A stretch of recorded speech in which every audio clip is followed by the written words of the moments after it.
Alors, aujourd'hui, nous allons parler de démasquer voilà, les projets du diable partie 2. Voilà, nous sommes à la partie 2 parce que la partie 1, comme je le disais tantôt, nous avons réussi à voir ces projets n'ont pas changé, c'est de pouvoir créer une armée qui va en fait combattre la descendance de Christ. Puisque lui-même n'a pas pu avoir Christ, la Bible nous dit dans Apocalypse chapitre 12 qu'il va continuer avec ceux qui craignent Christ, craignent Dieu, qui craignent Jésus, qui suivent Jésus. Donc, son combat continue actuellement contre les chrétiens. Alléluia.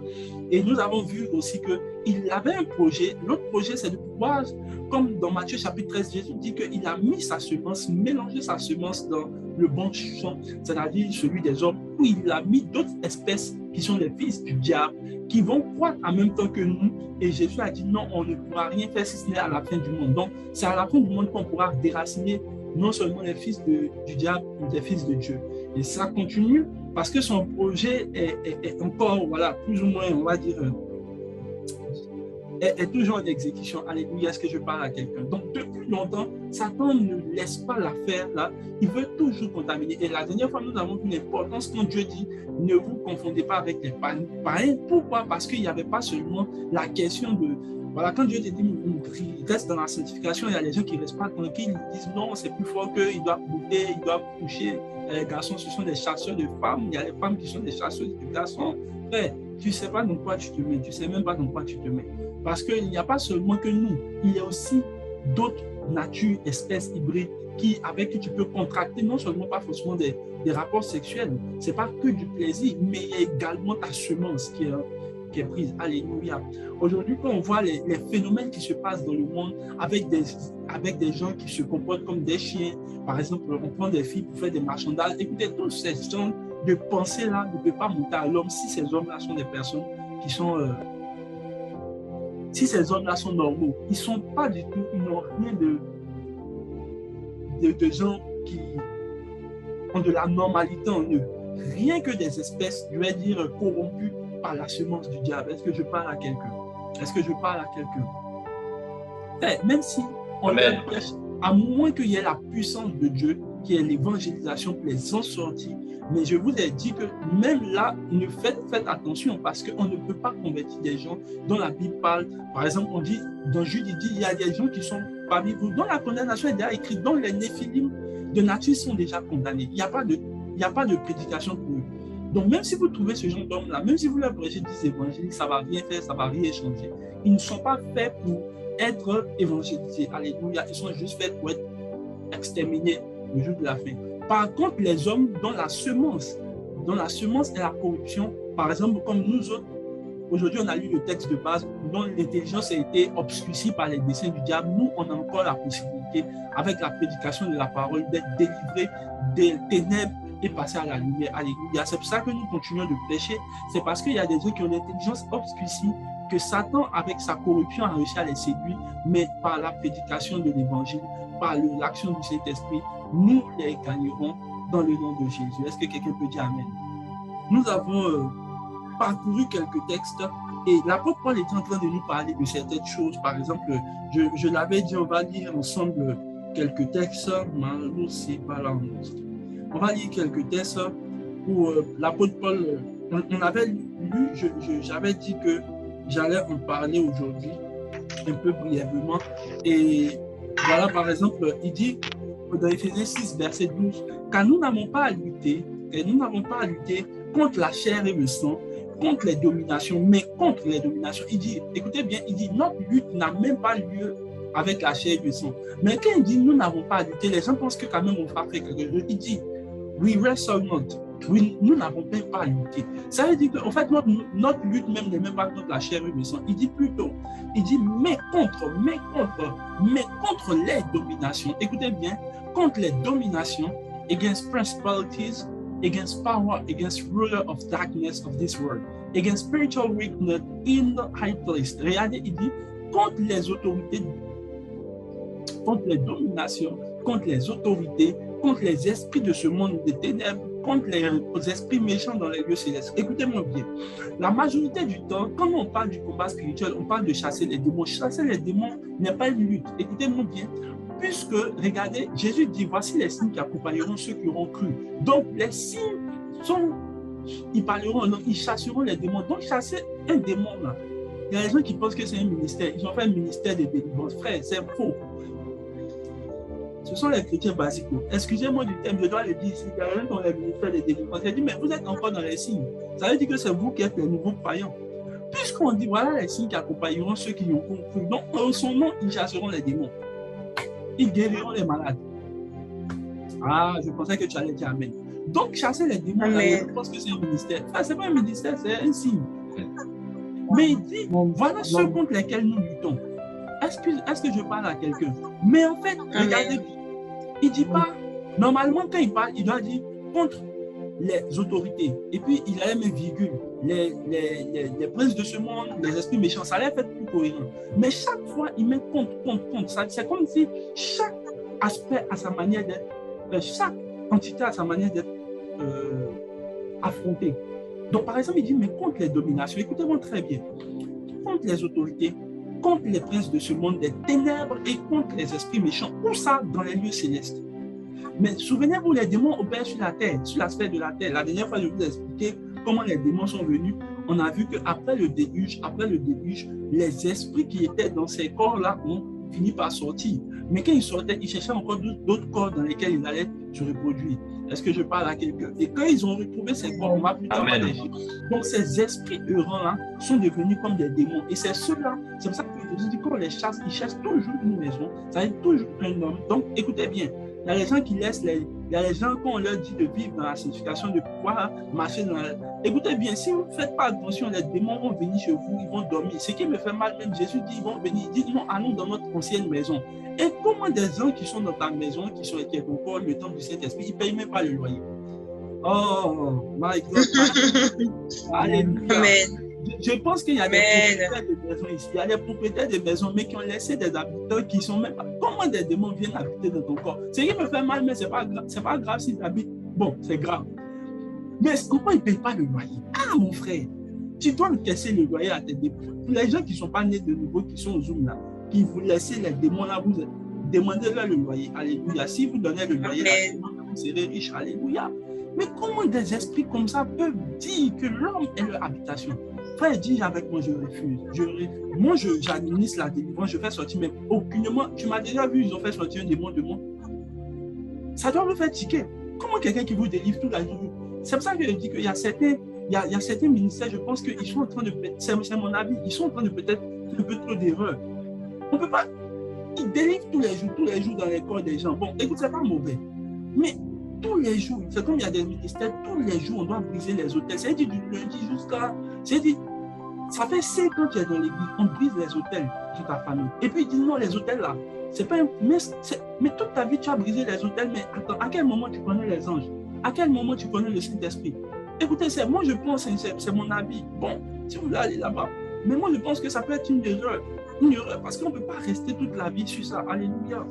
Ça veut dire que l'homme de Dieu lui-même, il n'enseigne pas correctement. Parce que si un problème doit persister pendant 5 ans, il n'a pas donné la parole consistante pour t'envoyer loin. Alléluia. Mais à l'école de l'esprit, nous on s'efforce de donner une parole qui va t'envoyer loin. Alléluia. Les délivrances répétitives, on dit non, bon, aujourd'hui là, tes parents, tes grands-parents, là, ils ont changé de stratégie, ils ont pris un autre hôtel, c'est du côté paternel, après on va à gauche, on dit va côté paternel, côté maternel. Tout ça, c'est pour dire que tu n'es même pas en Christ. Alléluia. Amen. Alléluia.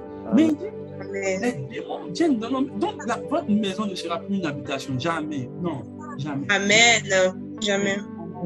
Il dit, donc chasser les démons, c'est sur le point terrestre. Mais il dit plutôt quelque chose. Mais nous, contre lesquels nous luttons, c'est les dominations. Mais regardez bien, on nous a toujours dit de chasser les démons, mais est-ce que vous savez comment on chasse les dominations? Est-ce que vous savez comment on chasse les autorités? Est-ce que vous savez comment on chasse? Ou du moins, comment on combat? Je ne vais même pas dire combat, parce que je vous ai dit que nous, on ne combat pas, on est plus que friqueurs. La chose que vous devez savoir, par exemple, c'est une domination que nous devons exercer sur ces genres de choses-là. Bon, est-ce qu'on nous a appris comment on exerce une domination sur les dominations? Une domination sur les autorités, une domination sur les princes des ténèbres et contre les esprits méchants dans les lieux célestes. Personnellement, personne ne nous a appris. Regardez, je vais vous montrer pourquoi je vous dis souvent que nous ne combattons pas. Nous ne pouvons même pas être au niveau du diable. Regardez un texte formidable qui se trouve dans Éphésiens.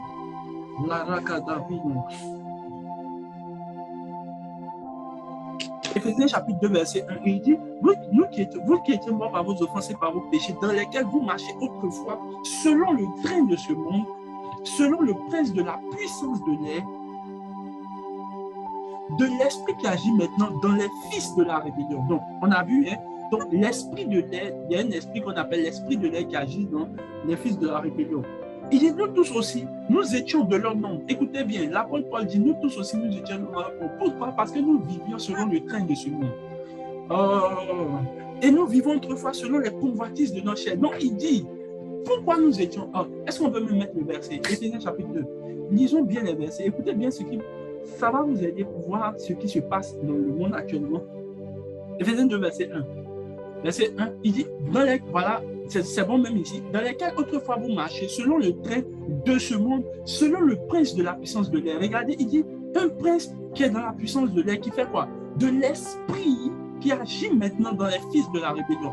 Donc, en fait, il dit que les gens qui s'opposent à Dieu, les fils de la rébellion, par exemple, vous allez voir en bas, il a dit, children of disobedience. Donc, les gens qui désobéissent à Dieu sont en fait animés. Écoutez bien, il n'a pas dit qu'ils sont possédés, mais ils sont animés, sont contrôlés par ce qu'on appelle le prince de la puissance de l'air. Est-ce que quelqu'un peut dire Amen?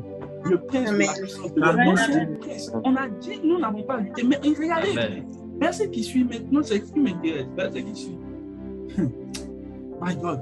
Nous tous aussi, c'est-à-dire que mon ami, aujourd'hui tu as accepté Jésus, il ne faut pas venir dire que non, toi tu n'as pas connu. On dit nous tous aussi, dis avec moi, nous tous aussi, on était là. Nous étions de leur nom.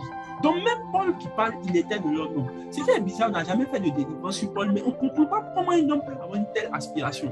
Pourquoi? Parce qu'il était contrôlé, lui-même il le dit, par un prince qu'on appelle le prince de la puissance de l'air.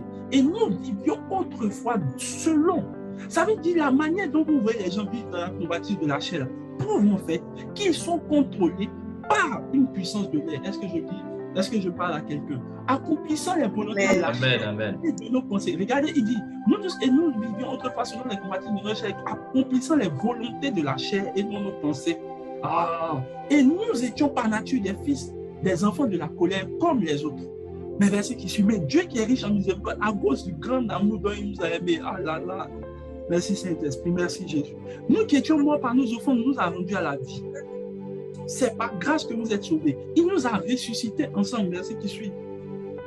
Pour nous faire asseoir où? Dans les lieux célestes. Où ces gens d'esprit-là contrôlent. Il dit nous a fait asseoir où? Dans les lieux célestes. Afin de montrer dans les siècles à venir. Afin de montrer dans les siècles à venir. Malisa Pralabos. Dans les siècles à venir, l'infinie richesse de sa grâce par la bonté en Christ, envers nous par Jésus-Christ. Est-ce que je parle à quelqu'un? Continue le verset. Car c'est par grâce que vous êtes sauvés par le moyen de la foi. Et cela ne vient pas de vous, c'est un don de Dieu. Ok. Alors, on va lire un texte encore qui me plaît aussi. On est toujours de Éphésiens. À partir du verset 20, 1-20, il dit, il a déployé en Christ, en le ressuscitant des morts, et en le faisant asseoir à sa droite dans les lieux célestes. Et il dit au-dessus de toute domination. Donc, il dit, il a mis Christ au-dessus de toute domination, ok? À sa droite dans les lieux célestes. Écoutez bien, le mot lieu céleste est important. Heavenly places, ok? Allons-y. Dans les lieux célestes. Il a déployé au-dessus de toute domination, de toute autorité, dont on a vu, de toute puissance, de toute dignité. Donc, il y a ce qu'on appelle également des dignités et de tout nom qui peut se nommer, non seulement dans ce siècle présent, mais encore dans le siècle à venir. Mais est-ce que vous savez que vous ne connaissez que ceux du siècle présent, mais il y a un autre aussi qui va venir dans le siècle à venir. Et ce seront ceux-là qu'on voit plus tard dans Apocalypse avec de nouvelles représentations de trucs que vous n'avez jamais entendus, mais qui viendront. Alléluia. Mais continue. Verset qui suit me plaît bien. Il dit, il a mis tout sous ses pieds. Aïe, aïe, aïe, aïe. Qu'est-ce que Jésus a fait? On dit Dieu a mis tout sous ses pieds, non toutes ces dominations. Toutes ces dominations, ces princes-là, je ne sais pas si quelqu'un me suit, les princes, les rois ou les dignités, on dit il a mis tous ses pieds. Et qu'est-ce qu'il a fait? Il a fait la passe. il a donné pour chef suprême à l'Église. Ah. Donc, en fait, ce que la Bible nous dit, Jésus a mis tout sous ses pieds et maintenant, il a dit, bon, l'Église, viens mettre tes pieds dessus. La seule chose qui fait qu'aujourd'hui, vous combattez Satan, c'est dire que vous enlevez vos pieds. Ok. Ouais. Amen. Je vois les gens qui affrontent Satan. Mais frère, ça veut dire que Satan n'est plus sur vos pieds. Frère, la seule condition pour que Satan bouge, pour qu'on combatte là, il faut qu'il enlève les pieds. Oh, c'est cette révélation-là que je devais te donner. Vous êtes là sur terre, il est sous nos pieds, mais vous vous apprêtez à venir faire combat avec lui. Ça veut dire qu'il n'est pas sous vos pieds, vous enlevez vos pieds. Frère, actuellement, il est trop sous mes pieds. Est-ce que je parle à quelqu'un? Amen. Écoutez-moi très bien, la seule chose par laquelle, si je vois le diable bouger dans des églises là, ça veut dire qu'ils ont levé ses pieds sur la tête, sur sa tête. Il dit, il a mis tout sous ses pieds. Et il a donné pour chef suprême à l'église. Si des églises continuent à combattre le diable, ça veut dire que, frère, donc enlevé après il a donné pour chef suprême à l'église. Je ne sais pas c'est qui ils sont, mais ils sont sous l'église. Le combat spirituel n'a plus lieu d'être. Je vous ai dit. Pourquoi? La seule chose que Dieu nous demande, c'est d'exercer une domination sur ces gens d'entité. Mais pourquoi? Regardez comment Jésus l'a fait. La stratégie de Jésus, écoutez bien, il a non seulement, en fait, pour qu'on ait une position, il a non seulement il est mort, il est ressuscité, la Bible dit avec nous, il nous a élevés plus au-dessus de tout cela. Et puis il dit non, maintenant quand vous avez une position beaucoup plus haute, vous pouvez exercer maintenant la domination sur eux. Frère, je te dis la vérité, si Satan bouge dans ta maison, il bouge dans tes casseroles, il bouge dans tes rêves, c'est parce que tu as enlevé tes pieds sur sa tête. Mais je vois des gens dans ce Zoom qui remettent le pied, qui disent, hey, Satan, tu vas où là? Reste ici. Amen. Amen. Je vois des gens qui exercent encore la vie. Amen. Amen. Il y a des hommes de Dieu qui vont essayer d'enlever ces versets. Je vous dis la vérité, tout ça c'est parce qu'ils veulent toujours que vous veniez à l'église, ils vont toujours chasser des démons de vous qui n'existent pas. Souvent même ils poussent ta tête, même tu ne sais même pas d'où le démon va sortir. Tu tombes, là tu es fatigué. Voilà, il faut arrêter de tomber. Tout ça c'est des trucs bizarres. Alléluia. Il a mis tout sous ses pieds. Il a donné pour chef à l'église. Frère, regardez, qui est le chef maintenant de tout cela? C'est nous. Mais on n'a toujours pas résolu la question. Comment ces entités-là font pour toujours? Pour les démons, ok. Même démons là, ça dépend. La dernière fois, j'étais en train de causer avec l'homme de Dieu. On était en train de rire. On dit, vous savez, c'est pas qu'on prêche, on sait qui a l'onction. C'est le jour où on dit il y a délivrance. Et si tu es tombé sur une presse de lait, frère, moi, il y a des délivrances ici, il y a transpiré jusqu'à mon métage, et puis il me demande, est-ce qu'il y a une onction, frère? C'est Dieu même de faire partie de l'esprit. Alléluia. Alléluia. Je me souviens qu'on allait faire des délivrance quelque part là. Et puis le démon là a pris caillou, nous a poursuivi des grands hommes de Dieu couraient comme ça. Frère, c'est pas. Dans prédication, tout le monde fait comme si maintenant, délivrance, ça ne connaît pas. Tu as l'onction, mais tu n'as pas l'onction. Alléluia. Et je me suis rendu compte que nous n'avons pas appris vraiment comment exercer la domination sur ce genre de choses. Alors, je vais parler un peu de cela, parce que c'est un peu des choses qui me poussent à la réflexion. Est-ce que je parle à quelqu'un? Dans la Bible, j'ai répertorié quelques hommes de Dieu qui ont réussi à confronter et qui ont réussi à exercer des dominations. Alors, pourquoi je parle des dominations des princes de l'air? En fait, ce sont des esprits beaucoup plus coriaces que ceux que vous, par exemple, ils sont beaucoup plus coriaces que, par exemple, les démons. Parce que les démons possèdent les corps, mais par exemple, les démons peuvent intimider des choses autour de vous.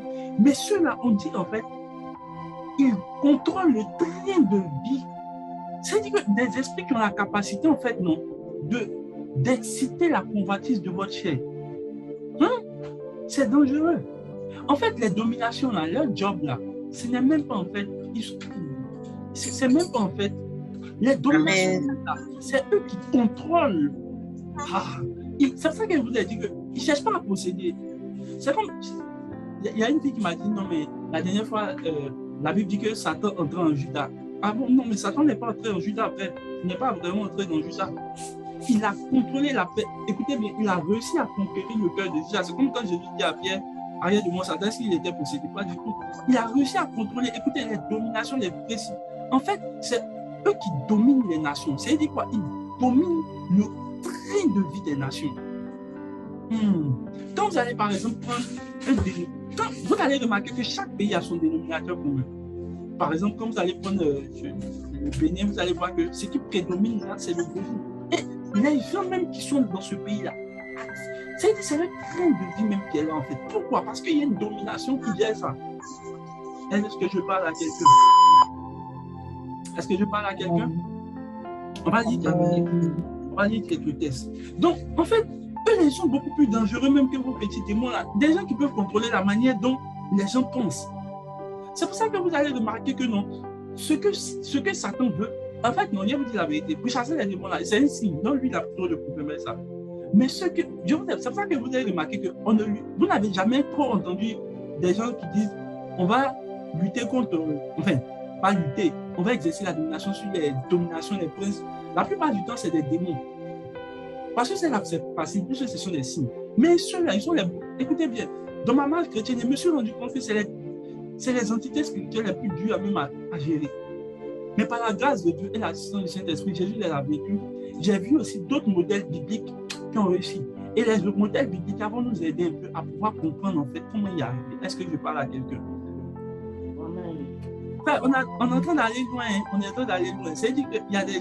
Et je vous assure, je vois des hommes de Dieu sur terre actuellement qui vivent, qui ont ce niveau-là en fait, qui arrivent à influencer des nations. Oui. Récemment, j'ai regardé un homme de Dieu qui est au Zimbabwe. Frère, il fait déplacer le président. Le président vient sur le culte à l'église. Et le président demande les conseils. Il y a un homme de Dieu qui est récemment mort, l'homme de Dieu Tibi Joshua. Il avait une telle influence sur les hommes, sur les nations, en fait, sur les hommes politiques. Il faut imaginer que les présidents venaient faire la queue à l'église. Frère, quand vous arrivez à ce stade-là, vous contrôlez les nations. Ce n'est pas vous, vos petites bénédictions. Il dit non, tu seras une lumière dans ta nation, tu es même à la maison, tu es pas une lumière. Je ne parle pas de ça. Je ne parle pas de ça. Alléluia. On va prendre Daniel chapitre 2. Daniel chapitre 9. Il dit, la première année, 21, verset 21, s'il te plaît. Il dit, sache-le. Dans verset 21, on dit, je parlais encore dans ma prière. Bon, Daniel a fait ces 21 jours que vous connaissez là. Pourquoi? Parce que je vous avais dit que Daniel n'a pas jeûné pour avoir quelque chose. Daniel jeûnait parce qu'il n'avait pas la sagesse. S'il avait la sagesse, il n'avait pas jeûné pour ce qu'il demandait. La preuve, c'est que l'ange dit, pendant que je parlais encore dans ma prière, quand l'homme Gabriel que j'avais vu précédemment dans une vision s'approcha de moi d'un pas rapide, au moment de l'offrande du soir, il m'instruisait son crétin avec moi. Il me dit, je suis venu maintenant pour ouvrir ton intelligence. Ok, pour ouvrir ton intelligence. Ok, regardez ce qu'il dit. Il dit, je suis venu pas pour exaucer ta prière, mais pour ouvrir ton intelligence. Notez bien ça. Lorsque tu as commencé à prier, la parole est sortie et je viens pour te l'annoncer. Car tu es bien aimé, sois attentif à la parole et comprends la vision. Alléluia. Maladoski. Daniel chapitre 10, je veux qu'on lise quelque chose encore là-bas. Daniel chapitre 10, à partir du verset 11. Puis il me dit, c'est l'ange là toujours, c'est Gabriel. Écoutez, dans la Bible, là, je vois deux noms qui sont donnés aux anges. Gabriel et puis Michael. On ne parle pas de reste. Voilà. Même si je les connais, je ne dirais pas ici. Voilà. Alléluia. Vous. Je ne sais pas, il y a d'autres, ils ont trouvé les noms.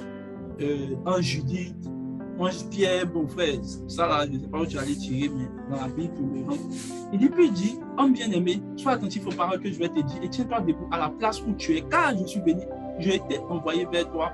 Lorsqu'il m'eut ainsi parlé, il n'a même pas dit. Donc vous avez remarqué, il y avait déjà enseigné ça l'année passée sur les anges. J'avais dit que c'est vous qui pensez que les anges ont des ailes, non pas des... on a bien compris que en fait, ce sont des représentations. Donc, bon, je préfère m'arrêter là. Car je suis maintenant envoyé vers toi. Lorsqu'il m'eut ainsi parlé, je me tenais debout en tremblant. Continue le verset 12. Verset 12. Frère, on entend d'aller quelque part. Hein. Verset 12. Regardez ce qu'il dit. Il me dit, Daniel, ne crains rien, car dès le premier jour où tu as eu à cœur de comprendre, regardez ce qu'il dit. Il n'a pas dit où tu as eu à cœur de... En fait, il priait pour comprendre. De comprendre et de t'humilier devant ton Dieu, tes paroles étaient entendues. Donc, le jour où tu as décidé de comprendre, enfin, je prie que pendant que tu cherches à comprendre quelque chose, Dieu puisse remonter dans le nom de Jésus. Mais... Là, la prière, c'est pas pour... Vos jeûnes que vous faites pour avoir des choses là, ça ne sert à rien. On prie, on jeûne pour comprendre. Voilà. Donc, 21 jours de jeûne de Daniel, vous faites une... Voilà. Bon, franchement, tu as vu que c'était pas... Tes paroles ont été entendues. Donc, on parlera de ça quand on parlera aussi de la prière. Il dit, tu voulais comprendre, mais tes paroles étaient entendues. C'est-à-dire que les paroles qu'il disait là avaient un besoin d'une compréhension. Ok. Et c'est à cause de tes paroles que je viens. D'accord, continuons. Le chef du royaume de Perse m'a résisté 21 jours.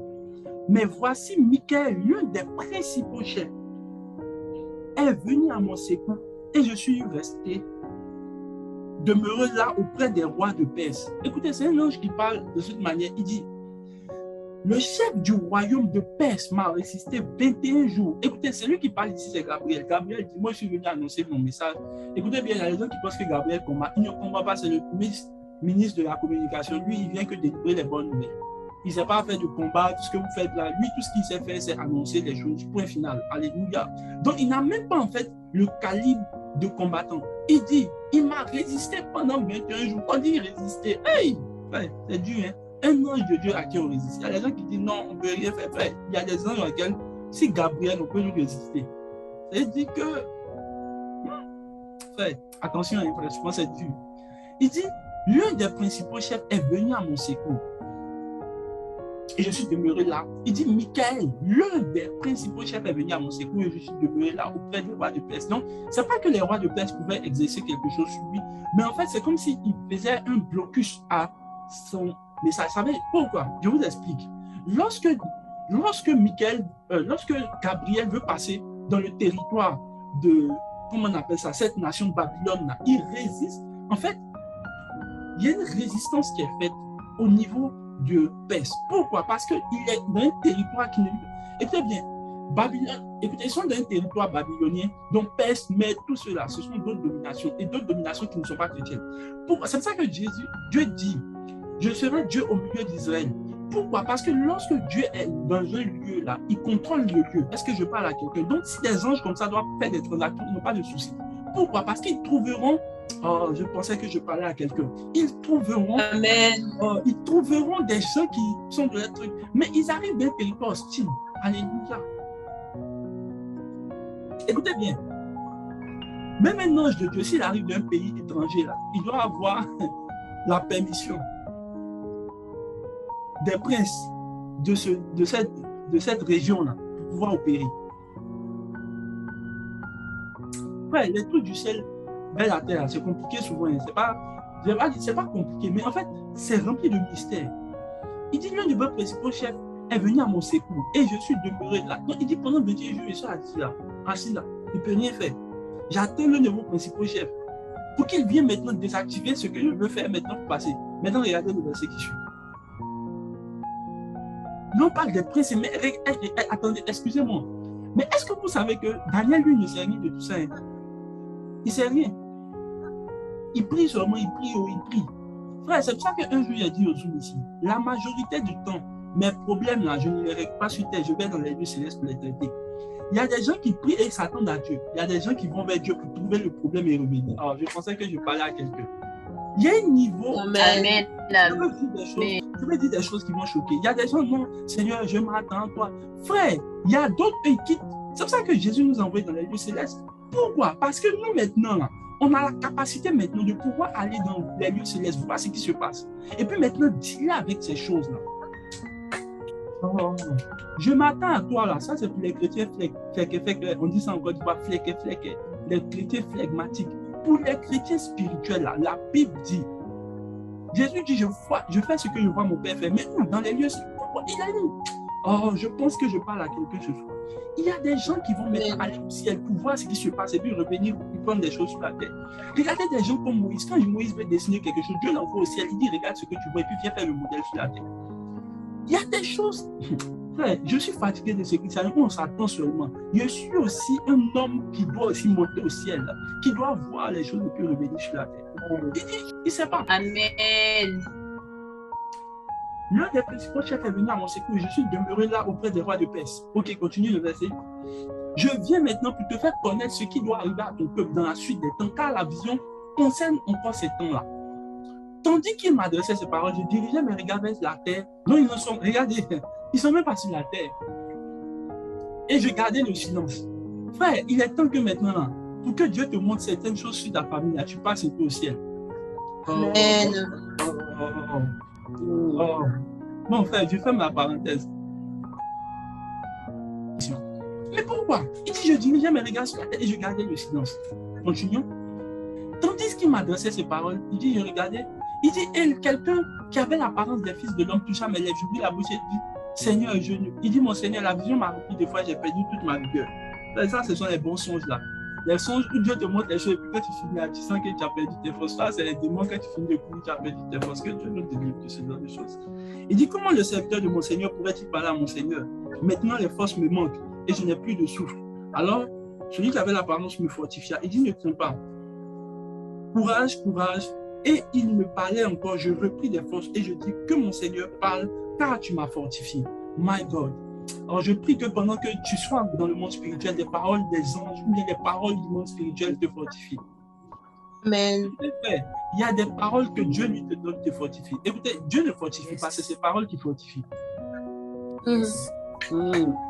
Lorsque tu vas chez un coach, ce n'est pas le coach qui te fortifie, c'est les paroles qu'il te donne qui te fortifient.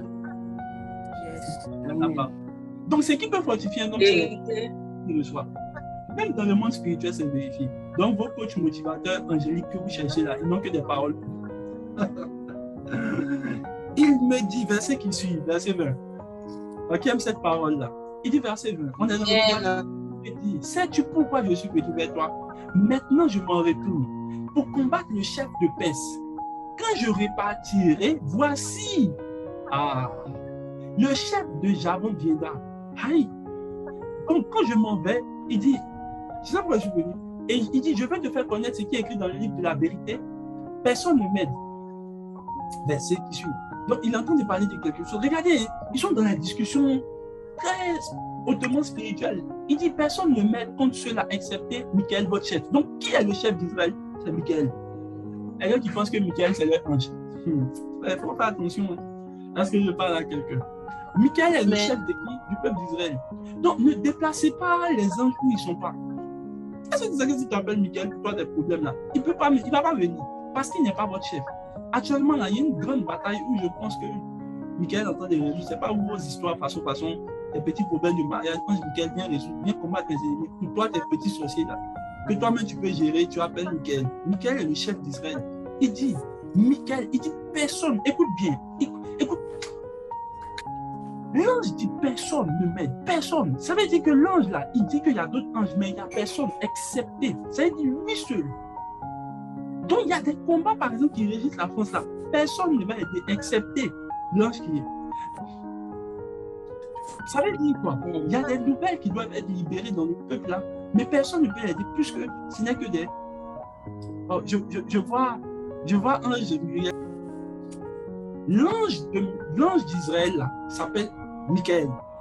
Et l'ange qui vient annoncer la nouvelle là, il s'appelle Gabriel. Mais Gabriel dit, je ne pouvais pas parce que depuis un bon moment, il y a en fait les rois de Perse, les princes de Perse, puisque je voulais parler des princes. Les princes, en fait, ce sont des dominations qui dans les lieux célestes, qui contrôlent le train de pensée des gens, leur manière d'adorer, leur manière de se comporter et qui activent les désirs de la chair des hommes pour être rebelles à Dieu. Alléluia. Tu vois un peu maintenant. Donc, par exemple, quand nous étions dans le monde, là, la manière dont on réfléchissait comme les gens du monde, on faisait nos choses du monde, on partait en boîte de nuit, on faisait notre chose là. On nous apprend qu'il y a une autre qui s'appelle un prince de la puissance de l'air, qui nous contrôlait, qui insufflait en nous des projets de débauche et tout ce qui va avec. Mais en fait, comment il faut? Il contrôle nos pensées. C'est pour ça que vous allez voir que quand on va parler, il dit, nous n'avons pas lutté. Il dit, nous luttons contre les forteresses, les raisonnements, tout ce qui s'oppose à la connaissance de Dieu. Donc, en fait, les principautés et les dominations, leur rôle, c'est d'insuffler des idées dans nos pensées et de maintenant faire en sorte que nous allons nous rebeller contre Dieu. Donc, leur projet, là, c'est de faire en sorte que dans... C'est pour ça que je vous ai dit que quand on avait commencé partie 1, là, j'ai parlé du combat spirituel dans nos pensées. En fait, vous avez pensé qu'ils veulent forcément venir. Non, ils contrôlent vos pensées, votre manière d'agir, votre manière de fonctionner. Est-ce que je parle à quelqu'un? C'est pour ça que tout juste après le verset d'Éphésiens, Paul dit, nous renversons toute forteresse, tout raisonnement, toute hauteur qui s'oppose à la connaissance de Dieu. Donc, en fait, les idées qu'ils insufflent en l'homme, là, c'est en fait l'empêcher en fait, de connaître Dieu. Mais en fait, eux, ils ne sont pas les démons. Ils sont dans les airs et ils contrôlent en fait la manière dont les hommes vont réfléchir. La manière dont les hommes, par exemple, les hommes politiques vont prendre des décisions et tout. Et les dominations, par exemple, si vous remarquez, les dominations, par exemple, là, on dit ils dominent, c'est le mot arcas. Par exemple, c'est de là qu'on dit archange. Les archanges, ce sont aussi des dominations, mais qui dominent d'autres nations.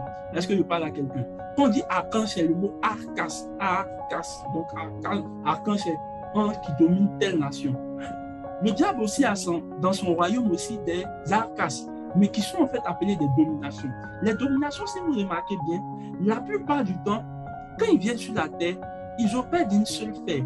J'ai remarqué. Vous savez quelle sphère? La politique. Tous les grands hommes de Dieu que vous allez voir, Daniel, Joseph, tous les gens qui ont dominé des nations, ils étaient dans la politique. Pourquoi? Le diable s'en fout. Si vous voulez prier à l'église, si un homme politique dit aujourd'hui là, on ferme toutes les églises là, on ne prie plus, tu vas dire quoi? C'est pour ça que quand ces dominations-là viennent là, vous avez remarqué de plus en plus les francs-maçons, les francs mécaniciens, les francs bonbons, tout cela, ils cherchent la politique. Pourquoi? Ils s'en foutent. Écoutez, un homme politique avec un décret, un homme qu'on appelle Nebuchadnezzar était dans son peuple. Il a fait arrêter. On dit tout le monde n'adore plus. Écoutez, même en Égypte, lorsque Dieu veut maintenant traiter les dominations, qu'est-ce qu'il fait? Alléluia. Il élève des personnes en dignité. Pourquoi? Parce que les dominations et les principautés, tout cela, on les appelle, par exemple, regardez Jude. Je vais vous faire comprendre quelque chose. On me dit, il me reste 20 minutes, c'est pas grave. Jude, je vous dis pourquoi, en fait, on ne peut pas les combattre, par exemple, en chassant. C'est pas. Écoutez, je vous trompe si je vous dis qu'on peut utiliser le nom de Jésus pour chasser cela. Je ne peux pas. C'est pas vrai. Jude nous donne plutôt une petite faiblesse quand même. Parce que c'est ça qui va nous donner le secret. Oh, je pense, est-ce que tu vas avoir le secret? Je pensais que tu voulais avoir le secret. Jude 1, verset 6, il dit qu'il a réservé pour le jugement, enchaîné éternellement dans les ténèbres, les anges qui n'ont pas gardé leur dignité, mais qui ont abandonné leur propre demeure. Dans d'autres versions, on dit qu'ils ont abandonné leur rang. En fait, les dominations et tous ces autres-là, ce sont des gens, ce sont des esprits en fait de rang. Est-ce que vous notez bien ça? En fait, ce sont des esprits de rang. Ça veut dire que, en fait, si vous voulez les combattre, il faut aussi avoir un rang. La traduction de ce que Gabriel dit, il dit en fait, je n'ai pas leur rang. Puisque, vous voyez que Gabriel ne peut pas passer. Pourtant, Michael, lui, peut passer. Pourquoi? Parce qu'il a le rang. Pour que vous arriviez à dealer avec, écoutez-moi bien, ces dominations-là, il faut un rang. C'est pour ça qu'ils s'en foutent. Ils peuvent. Ah, les gars, venez aussi qu'il y a. Ils peuvent laisser vos. Je vous dis la vérité. Quand aujourd'hui, je regarde la manière dont les chrétiens n'ont pas soif de connaître Dieu, là, je sens que c'est que sur des petits problèmes de sorciers qui peuvent. Écoutez, eux là, ils sont beaucoup plus puissants que vous croyez. Parce qu'en fait, ce sont des esprits de rang. Écoute, même si tu veux, faut dire in the name of Jesus, ils vont fermer le ciel et puis rien ne va se passer. Même Gabriel va te dire, mon petit, tu continues encore dedans. T'assois. Parce que c'est une question de rang.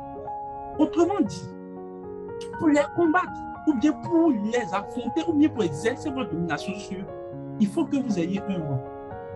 Et vous avez dit, le mois passé, là, il y a écrit ça dans mon dévotionnel. Comment élever son rang dans le monde spirituel? Mais les gens ne lisent pas le dévotionnel. Ils ne lisent pas. Je ne sais même pas pourquoi. Pourtant, j'ai donné une clé. En fait, quand vous allez prendre Joseph, il a exercé la domination dans un pays où on dit Pharaon et toutes les divinités. Le gars assis, on dit tout le monde craint et respecte. Quelle était la position stratégique? C'était la politique. Il était non seulement un politicien, mais un homme très spirituel. Où était Daniel? Moïse. Je vous donne encore d'autres noms. Même Jésus. Parce qu'en fait, ces gens, ces entités-là, la seule manière de les confronter, c'est d'avoir un rang dans le monde spirituel. Et un rang qui n'est pas des faibles, puisqu'un ange même n'a pas forcément le rang. Et comment augmenter son rang? La première chose, je me suis assis pour réfléchir. En fait, la Bible parle de Daniel. On dit que Daniel avait des lumières. On n'a pas dit qu'il avait une lumière, il avait des lumières. Par exemple, parlons de Moïse. On dit que Moïse a grandi dans toute la sagesse égyptienne. En fait, le rang augmente en fonction du niveau de révélation que vous pouvez avoir sur toutes les choses.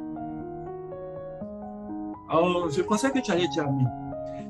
Écoutez-moi très bien, c'est là maintenant la différence entre nous et les autres. Les chrétiens ne connaissent que les révélations du monde de Dieu, mais ils ne connaissent pas trop les révélations du monde satanique. Je n'ai pas dit de connaître, mais ils ne comprennent pas comment le monde spirituel fonctionne. Or, si vous êtes d'accord avec moi, la dernière fois je parlais de cela dans notre groupe de mes enfants spirituels, j'ai montré des images de mon ami qui est franc-maçon. Ils lisent la Bible.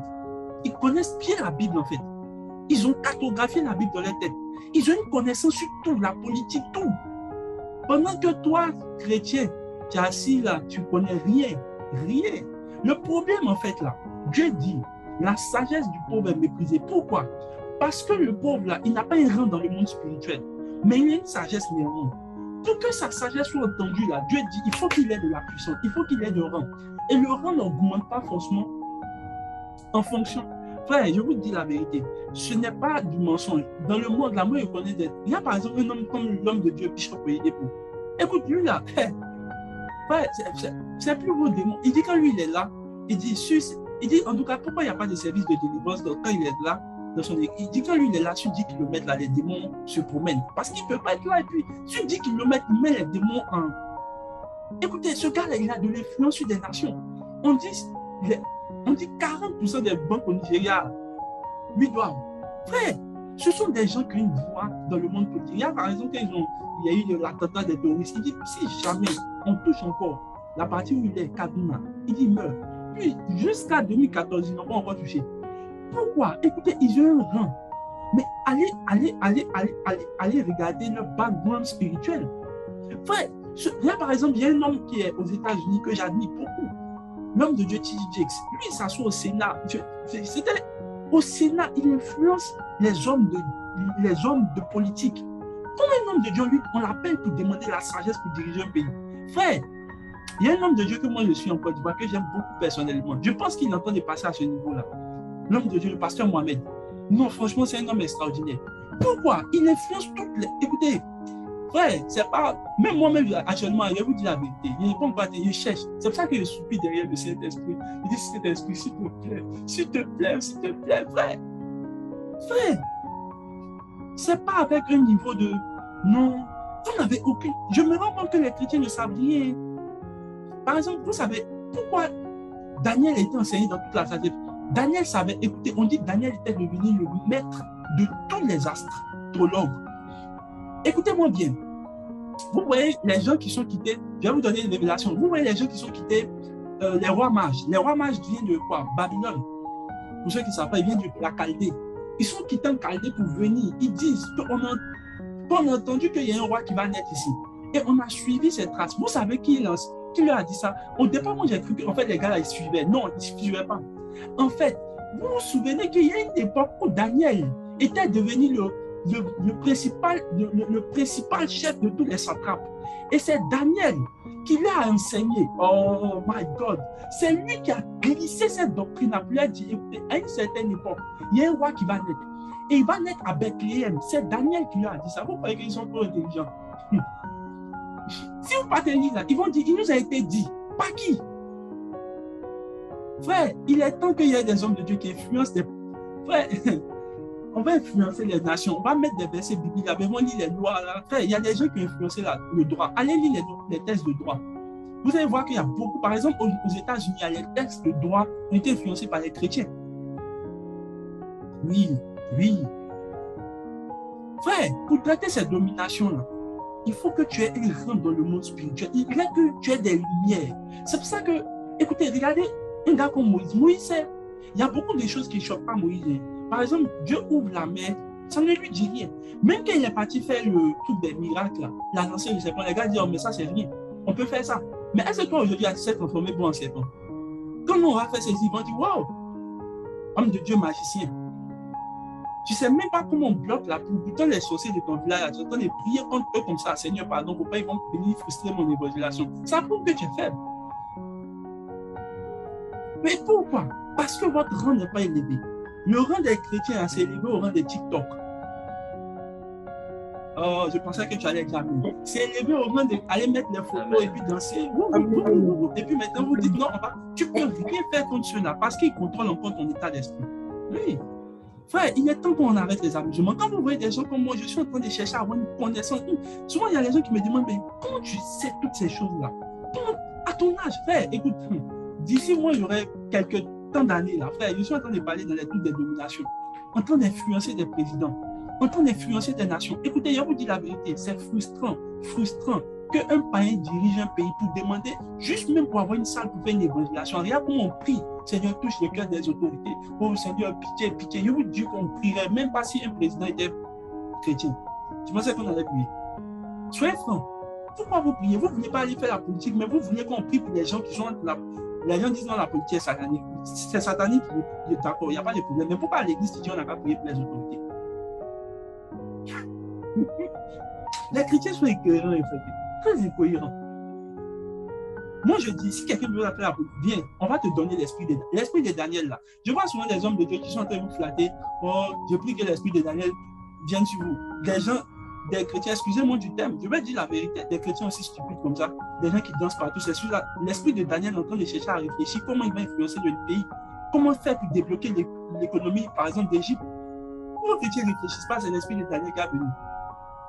L'une des plus grandes choses qui va faire que les gens vont maintenant espérer, c'est qu'ils comprennent la manière dont le monde fonctionne. La dernière fois, j'ai parlé des lois du ciel. Et là, pour moi, je sais qu'est-ce qui régit les lois du ciel. Et c'est dans ces mêmes lois du ciel-là, les gens arrivent à arrêter la pluie. Les dominations, là, écoutez bien, c'est le degré de révélation que vous avez. Regardez un gars comme Dr. Billy Graham. Frère, on l'appelle le père spirituel des présidents américains. My God, c'est dit. Écoutez, je bénis le Seigneur pour ce tel homme de Dieu qui arrive à avoir un rang. Pourquoi? Si vous partez écouter le docteur Billy Graham, il y a une révélation de Christ que beaucoup de gens ne comprennent pas en fait. C'est la révélation, le degré. Je ne parle pas de vos petits remarques, vous allez dire, oh ça m'a fait du bien. Je parle d'une révélation qui peut influencer des personnes. Oh, mais frère, ce n'est pas dans un jour de jeûne, ou bien ce n'est pas en méditation un peu sur TikTok dansant, mettant les petits flashs de ta Bible sur Instagram. Frère, c'est des coloris ça. Asseyez-vous là. Il y a tout. Billy Graham, on te dit après la guerre mondiale, c'était l'un des premiers prédicateurs invités pour prêcher en Taïwan. Tu vois, les soldats là sont là. Hey, my God, Seigneur, j'aspire à ce niveau. J'aspire à ce niveau. J'aspire à ce niveau. Frère, je connais beaucoup d'hommes de Dieu. Moi-même, je sais pas peut-être de ce rang là. On cherche sur les démons, mais les dominations là, c'est encore Dieu. Des gens comme Bishop David Oyedepo qui ont l'influence sur des nations. Frère, il est assis au Nigeria, à Kaduna, il ne sort pas du Nigeria. Mais le nombre de branches qu'il peut influencer dans le monde. Frère, c'est à cause de telles personnes que les gens ont peur. Les formations, ils ont peur de ces gens de personnes. Oh, je pense que quelqu'un se zoom là. Il est en train de comprendre l'importance de se consacrer, de monter, d'être dans les hauteurs, de grandir dans les rangs. Alléluia. Pourquoi? David dit une chose. Comment je sais que c'est vrai? Regardez ce que David dit. Et c'est par là que je termine. Et David aussi avait opéré dans ce truc-là. Psaume 119, verset 96. Il dit, je vois des bornes à tout ce qui est parfait, tes commandements n'ont point de limite. Comme j'aime ta loi, elle est pour moi l'objet de ma méditation. Regardez le verset qui suit. Il dit, tes commandements me rendent plus sage que mes ennemis. Aïe, aïe, aïe, aïe. La parole de Dieu, il dit, non seulement me rend plus sage que mes ennemis, donc elle me donne la stratégie. Mais regardez, quand je les ai toujours avec moi, je suis plus instruit que tous mes maîtres. Quand tes préceptes font l'objet de ma méditation, j'ai plus d'intelligence que les vieillards. Quand j'observe dans un je retiens. Écoutez, il y a une autre version, il dit tes lois me rendent supérieur à tous mes maîtres. Frère, la supériorité vient avec la quantité de révélation de paroles que vous avez. Ah. Frère, ce n'est pas vos paroles. Oh, le Seigneur m'a fait du bien. Il m'a dit d'aimer. Frère, si c'est ça, là, ça on appelle ça rima pour ta vie. Ça ne peut pas influencer les nations. Il faut que je dise la vérité. Ou bien toi, tu pensais que tes petites relations, ça peut influencer. Ça ne peut pas influencer des nations. Regarde les gens comme Esaïe pouvaient finir par tourner le train de vie d'un pays à cause d'une relation qu'ils avaient. Et comment, lorsque la parole de Dieu devient votre obsession, elle commence à grandir. Lorsque je vois des chrétiens qui commencent à passer des heures, je sens qu'ils sont en train de commencer à prendre de l'ascendance. Écoutez, Daniel, on dit, il a passé tout son temps dans la sagesse égyptienne. Et comment on appelle Moïse dans la sagesse égyptienne. Après, il est venu, Dieu lui a enseigné la sagesse divine. Les gens qui ont compris, écoutez, c'est les gens qui ont la sagesse du monde et la sagesse de Dieu. Ils pouvaient expliquer les choses du monde aux gens avec la sagesse de Dieu. Pourquoi? Aujourd'hui, si on vous demande d'expliquer même les définitions, vous ne savez même pas, c'est Dieu merci, Dis merci au Seigneur et Dieu merci à l'école de l'esprit qui t'explique un peu quelque chose pour que tu puisses défendre. Et après, ils vont venir te dire non, on peut manipuler les cerveaux. Et puis toi aussi, tu as dit, ah bon, et comment on fait ça? Tu dis, mon frère, calme-toi, laisse là. Je vais t'expliquer ce que tu ne comprends pas là. Et puis moi-même, je vais insulter la sagesse de Dieu. Est-ce que je parle à quelqu'un? Il est temps maintenant que vous ne vous laissez plus impressionner parce que les gens font dans le monde. Amen. Vous êtes au-dessus. Pourquoi? Il y a la sagesse de Dieu pour contrôler les nations. Par exemple, il dit, qui connaît les choses de ce monde si ce n'est... Il dit, qui connaît les choses de l'homme si ce n'est l'esprit de l'homme? Qui connaît les choses de Dieu si ce n'est l'esprit de Dieu qui habite en lui? Mais il dit, qui connaît les choses du monde? Si les choses du monde sont connues, ça veut dire que c'est l'esprit du monde qui permet de les connaître. Les choses de Dieu sont connues par l'esprit de Dieu. Les choses du monde sont connues par l'esprit du monde. L'une des choses qui fait, par exemple, que je m'instruis dans la science, c'est pour comprendre les choses du monde avant d'avoir la sagesse de Dieu sur ces choses. Vous savez pourquoi on ne peut pas inviter un chrétien venir rétablir l'économie? C'est même les gens qui font économie ici, alors réveillez-vous là. Réveillez-vous, les gens là, ils vont à l'économie, c'est pour venir dire oui, il y a examen, le professeur il est mauvais, on va attraper un chrétien qui fait économie tout de suite là. Je les connais, ils sont ici. Tu vas lui demander quelle est la sagesse de Dieu pour gérer un pays. Moi-même là, quand je partais même là, le prof là même n'a même pas bien expliqué, des comédiens comme ça. Oui, ils sont là. Maman Pascal, ne vous fâchez pas, je connais beaucoup ici, ils sont là. J'ai fait économie. Tu les vois en train d'insulter tous les profs là, ils n'ont aucune sagesse, aucune. Je leur demande l'économie tu fais là, ok, quelle est la sagesse? Moi-même là, voilà, le coup ça là, il n'était pas là, le jeu était malade. Les comédiens comme ça. Pourtant, on parle d'un homme qui s'appelle Joseph. Oui, on parle d'un homme qui s'appelle Joseph. On parle d'un homme qui s'appelle Daniel. Daniel était un astronaute, si je peux dire ici, un astronome, si je peux dire. Il avait la... Merci. Et quand vous partez ici, c'est l'économie. Alléluia. Je me souviens que quand j'ai embrassé le domaine de l'énergie, on parlait de la lumière, tout ce qui est électrique. Mais ça me passionnait. Par exemple, lorsqu'on parle de la lumière, aujourd'hui, on comprend trop bien la lumière que vous faites. Quand Dieu parle de la lumière, oui, avec les lois qu'on m'a apprises en classe, par exemple, pour produire de l'énergie, par exemple, la loi du travail. Le travail. Tout ça là, donc, quand j'ai vu ça, il dit, mais ça là, c'est la Bible. Pourquoi? Tu as un esprit, en fait, qui te permet d'avoir une perception sur les choses. Qu'est-ce qu'il fait? Le test de dévotionnel qu'il introduit aujourd'hui parle de quoi? Les gens qui ont l'intelligence obscurcie, pourquoi ils ont l'intelligence obscurcie? La Bible nous dit simplement qu'il leur manque l'ignorance. Il leur manque la connaissance. La seule chose dont un chrétien doit délivrer, c'est l'ignorance. Moi, si tu es vraiment né de nouveau, la seule chose qu'on doit te délivrer, c'est l'ignorance. Proverbe 11 le dit. Mais les chrétiens ont peu de connaissances. Allez lire les livres. Non, moi, j'aime pas lire les livres. Quand je lis les livres, j'ai mal aux yeux, mes yeux coulent. Ah bon? Même pour lire la Bible, les gens créent tous les yeux. Non, quand je lis la Bible, mes orteils me font mal. Mais tes orteils n'ont pas à voir la Bible avec tes yeux, franchement. Maman Pascal, je vous assure, j'ai entendu des choses, mais c'est quoi ça? Non, mes orteils me font mal. Quand je lis la Bible, quand je m'assois trop, mais attends, ça a quoi à voir avec la lecture de la parole de Dieu? Quand je leur demande, est-ce que vous avez une connaissance sur l'économie que vous faites? Rien. Comment vous pouvez influencer un domaine sur lequel vous n'avez aucune notion? Comment? Les dominations ne se traitent pas. Écoutez, c'est pour ça que je vous dis la vérité. La Bible dit que c'est vrai. On dit, genre, obscurcit votre intelligence. Donc, la seule chose que Satan ne veut pas que vous ayez, c'est de la connaissance. Et on a vu la dernière fois qu'avec les Néphilim, comment ils ont introduit Caïn à bâtir des choses, c'est la connaissance. Je vous avais dit la dernière fois que les formations, leur problème, est-ce que vous savez que quand les formations arrivent dans un pays, la première chose qu'ils font, ils enlèvent tous les livres de la civilisation. Aujourd'hui, on sait tous que les formations se ravitaillent de Égypte, mais si vous allez en Égypte, vous voyez que les gens ne peuvent plus faire ce qu'ils peuvent faire. Pourquoi? Parce que les formations, lorsqu'ils sont arrivés là-bas, ils ont pris tous leurs livres. Pourquoi ils détiennent le savoir? J'ai regardé la dernière fois leur petit film là.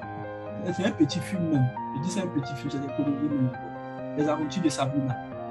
Comment dans l'aventure de Sabrina on fait? On dit académie des sorciers. C'est-à-dire pour faire la sorcellerie, on fait académie. On leur apprend à lancer des sorts. Toi, tu es assis ici, bien à l'école de l'esprit, on va t'enseigner. Non, les sommeils. À 20h, il n'y a pas de connexion. Pourtant, tu as connexion pour aller regarder musique sur YouTube.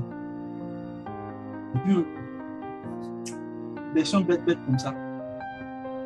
Il vient sous nos pieds. Il n'est même pas sur tes pieds. Tu entends toujours le combat. Je prie que Dieu nous enlève dans ce niveau de faiblesse. Dans le nom de Jésus. Dans le nom de Jésus. Amen, amen. Je vais même terminer par cela. Est-ce que je peux parler? Je termine par cela. Si on me donne du temps. La dernière fois, il disait que induit en erreur. C'est qu'on nous a fait croire que l'Église est l'épouse de Christ. Est-ce que je peux choquer quelqu'un? L'Église n'est pas l'épouse de Christ. Ah ouais. Le dernier dit ça ici, je vais dire encore. Et je vais redire encore. On me dit, les gens ne comprennent pas, mais continuent de dire leur truc là. Peut-être filmer cette partie et puis aller mettre ça pour vous. J'ai dit l'Église n'est pas l'Église, ne sera jamais et n'a jamais été l'épouse de Christ. Oui. L'Église ne sera jamais. Ah, mais je sais qu'il y a des gens qui pensent. Pourquoi? Et vous voyez, cette mauvaise spiritualité nous a fait croire que, au fait, je vais vous dire qu'est-ce que c'est induit.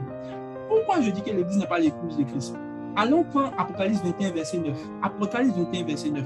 Parce que je crois, pourquoi les gens croient que l'Église est l'épouse de Christ? Ils ont deux images qui sont fausses. Ils ont dit que Paul dit que comme la femme doit être soumise à son mari, de même que l'Église est soumise à lui. Il a parlé du principe de la soumission. Il n'a aucunement dit que l'Église est l'épouse de Christ. Deuxième chose qui est fausse, c'est que les gens disent que la parabole des 10 vierges, et de l'époux. On dit l'époux vient chercher les vierges. On n'a pas dit le fiancé. Donc ça veut dire qu'il y a un principe de mariage qui était là. Mais est-ce que les chrétiens lisent même la Bible en fait? Alléluia. Et la prochaine fois, je vous parlerai de cela parce que Jésus a expliqué la parabole des 10 vierges concernant la fin du monde. Et les gens disent que non, les vierges à l'église. Ce n'est pas l'église, frère. Laissez les spéculations. Si vous trouvez un juif, un vrai juif, il va vous rire. La dernière fois, j'étais en train de suivre la formation à l'école de l'Institut biblique d'Israël. Frère, moi, je m'étais assis et dit, hey, Seigneur, miséricorde, attends, il y a m'asseoir ici un peu, ils vont me former avant qu'ils racontent des choses bizarres. L'église n'est même pas l'épouse de Christ. Apocalypse 21, verset 9. Lisons le texte. Est-ce que je peux parler à quelqu'un? Non. Ne vous en faites pas, je ne vous trompe pas, je vous dis la vérité. Apocalypse 21, 9. Mais le texte et puis on termine par là. Puis un des 7 anges, qui tenait les 7 coupes remplies de derniers furent vint et il m'adressa la parole en disant, viens, je te montrerai l'épouse, la femme de l'agneau. Écoutez, on entend parler à l'apôtre Jean, qui est un contemporain de l'apôtre Paul. Donc Jean lui-même, là, il sait en fait, si Jean, lui-même qui est un apôtre au temps de Paul, qui a écrit cette lettre où il parlait de la soumission, là, normalement, lui déjà savoir qu'est-ce qu'il est l'épouse de Christ. Mais regardez, un ange vient lui dire, écoutez, c'est même pas moi j'ai dit, dans le livre d'Apocalypse, un ange vient dire, voici je viens, je vais te montrer, I will show you, je vais te montrer l'épouse, la vraie femme de l'agneau. Il n'a pas dit une des épouses, il dit l'épouse, la femme de l'agneau. Est-ce que je parle à quelqu'un? Vas-y, continue le texte. Et il me transporta en esprit sur une grande ville et haute montagne. Ça veut dire que le lieu où il était n'était pas un lieu où il pouvait voir ce qu'il allait lui montrer. Et il me montra quoi? La ville sainte, Jérusalem, qui descendait du ciel d'auprès de Dieu, ayant la gloire de Dieu. Donc, ce qu'il montre n'a rien à voir une église, ça a plutôt à voir une ville sainte qu'on appelle Jérusalem. Ah! Frère, l'église n'est pas l'épouse de Christ, n'a jamais été et ne sera jamais l'épouse de Christ. Voilà l'épouse de Christ ici, c'est la nouvelle Jérusalem. Comment je sais? Ok, Galates 4, verset 26. Vous allez voir même celui qui a écrit la lettre, là, Paul lui-même, il savait, il ne croyait même pas que l'église est l'épouse de Christ. Jamais. Oh, je sens qu'il y a des gens qui ne me comprennent pas, qui me regardent comme ça. Hein? Frère, attends, je te montre. Galates 4, 26, s'il vous plaît, prenez les textes là. Parce que les gens croient, quand Paul parlait du principe de la soumission, il voulait énumérer le principe de la soumission. Il dit, de même que la femme est soumise au mari, comme Christ est soumis. Donc en fait, il voulait introduire, et des gens dans leur tête ont compris, donc l'église est l'épouse de Christ, et Christ est l'époux. Et puis ils sont allés soulever le passage qui est en Matthieu là, et puis ils sont venus colmater ça. Qu'est-ce qu'ils ont fait? Maintenant, regardez. Comment je sais que Paul ne croyait pas? Galates 4, 26. Regardez ce qu'il écrit. Écoutez ça, c'est pas un truc, c'est ma Bible, j'ai lu et puis j'ai commencé à regarder, j'ai commencé à voir que c'est vrai. Il dit, mais la Jérusalem d'en haut, qui a écrit ça? Je vous pose la question, qui a écrit ça? C'est Paul. Il dit, mais la Jérusalem d'en haut, elle dit, c'est elle notre mère. L'église n'est pas l'épouse de Christ, l'église est le corps de Christ. Christ étant à la tête, la Bible dit que nous sommes le corps, Christ est la tête. Je vous pose la question, comment la tête va venir marier le corps? Tout ça là, c'est les évangiles un peu d'homosexualité, si je peux dire ainsi. Comment la tête marie? Bon, expliquez-moi ça. Christ et nous formons un seul corps qui s'appelle l'époux. C'est nous qui allons marier la nouvelle Jérusalem. Et je ne suis pas aujourd'hui là pour parler de la nouvelle Jérusalem, donc, qui est notre mère. Alléluia. Marie sauva les gars. Jérusalem, la nouvelle Jérusalem d'en haut est notre mère. Et nous sommes juste. Donc, nous et Christ formons l'époux. Nous sommes le corps de Christ. Ouais, c'est le vrai message qui est là. C'est nous le corps de Christ. C'est avec nous que Christ va régner sur toutes les nations. Oh, bon, je m'arrête là. Amen. Amen. Les gens qui vont dire, ah, mais on a entendu quelque part là-bas que ça, c'est votre problème. Je vous dis, voilà ce que la Bible dit. Ce que les gens ont prêché, moi, je ne sais pas, moi, je prêche ce que je sais. Jésus même ne croyait pas à ce que vous dites là. Voilà que Paul nous montre lui-même qui ne croyait pas. Lui qui écrit cette lettre-là, il dit, mais la Jérusalem d'en haut est libre. Et on voit une Jérusalem qu'un ange lui montre, il dit, voici, je te montre. Et on voit, ce n'est pas une église, c'est plutôt la nouvelle Jérusalem qui vient d'en haut. Elle descend. On parlera de cela la prochaine fois. Est-ce que je parle à quelqu'un? Est-ce qu'on peut acclamer le Seigneur? Lève la main. Je crois qu'au moins je vais m'arrêter là. Je pense que, est-ce que tu as été béni par la parole? Va acclamer le Seigneur pour la parole que le Seigneur. N'acclame pas l'homme de Dieu, s'il te plaît. Acclame la parole. Acclame la parole. Nous célébrons la parole. Ah, Seigneur. Merci Seigneur. Et je prie